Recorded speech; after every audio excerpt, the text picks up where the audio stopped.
this video, I unbox and build a C&C cage from Kavee.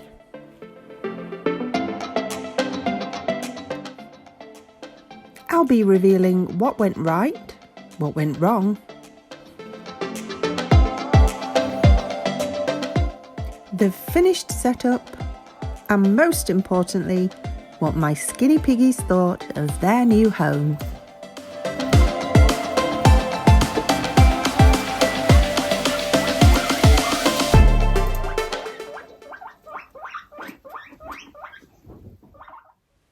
Welcome to my channel.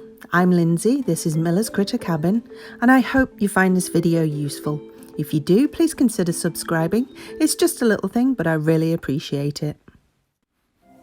C&C cages are modular cages built using grids, and a little online research soon brought me to the Isle of Wight based Kavee for all things piggy related. As well as selling C&C cages and cage accessories, Kavee have some fantastic care guides and advice, so I really recommend you check them out, even if you're not in the market for a C&C cage right now. This review is based on my own purchase and is not a paid promotion. I carefully measured my space and opted for a 4x2 cage with double stand to maximise storage for all my piggy paraphernalia, choosing white grids, clear front panels along with grey Corex base. There are loads of jazzy colours to choose from when selecting your Corex base, and black grids are also an option, so you can truly customise your piggy mansion to suit your style and home. So let's see what's in the box. The grids, clear panels and connectors were carefully boxed to protect them from damage in transit, and the packing list included this cute sticker.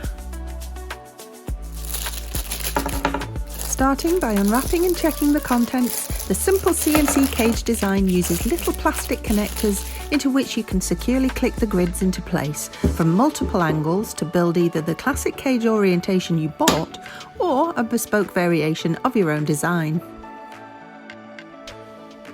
It's worth noting the package doesn't come with written instructions, but instead a card with a QR code which launches a YouTube tutorial.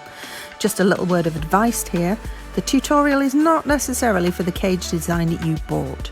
I got a little ways into the build before I realised the tutorial was not building the 4x2 double stand design that I had purchased, and I had to search for the correct tutorial and start again. I personally like to follow written instructions instead of having to pause and go back on a YouTube tutorial, but maybe I'm a little retro.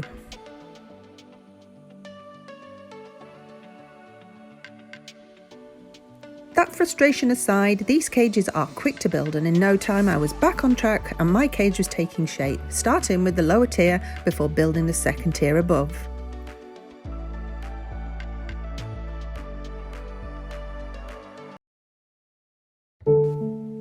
It was at this stage that I realised the final cage tier wasn't going to fit under the stairs.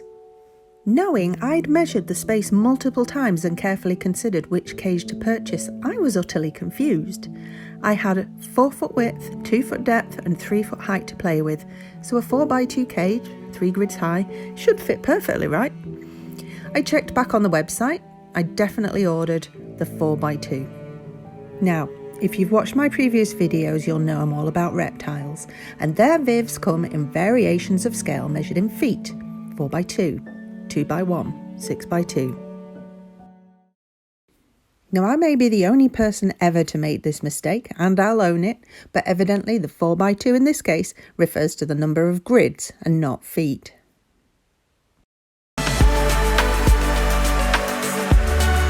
Mystery solved, I amended my design and continued with the build, installing the clear perspex front panels and fitting the easy to fold Corex base to create the living space.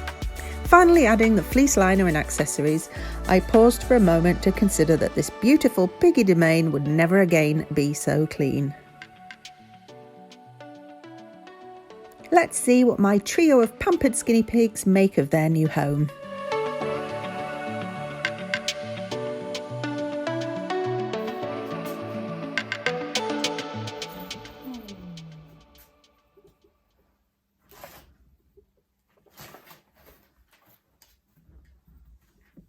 Pork chop. Piggies. here.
Beneath the cage in the storage section, I placed 30cm by 30cm plastic cubes to store all the piggy paraphernalia I need to keep these cuties and their cage in tip-top condition.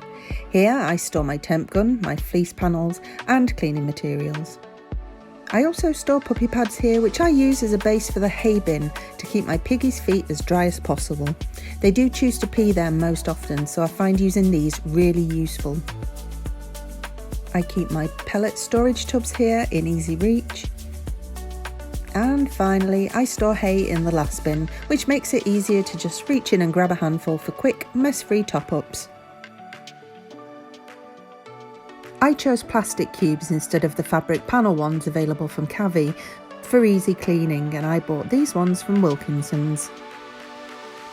My Corex base did arrive with a couple of dings, but once in place it's hardly noticeable and it doesn't hinder the function of the base. And the extra panels I had left over because of my measurement mistake came in really handy to create a barrier above the log hide, just in case one of the piggies decided to try and climb out. And I have 3 very happy piggies. All in all, I'm really happy with my Kavee C&C cage, and I'll be saving up the pennies to buy a second Kavee cage for my fluffy pigs.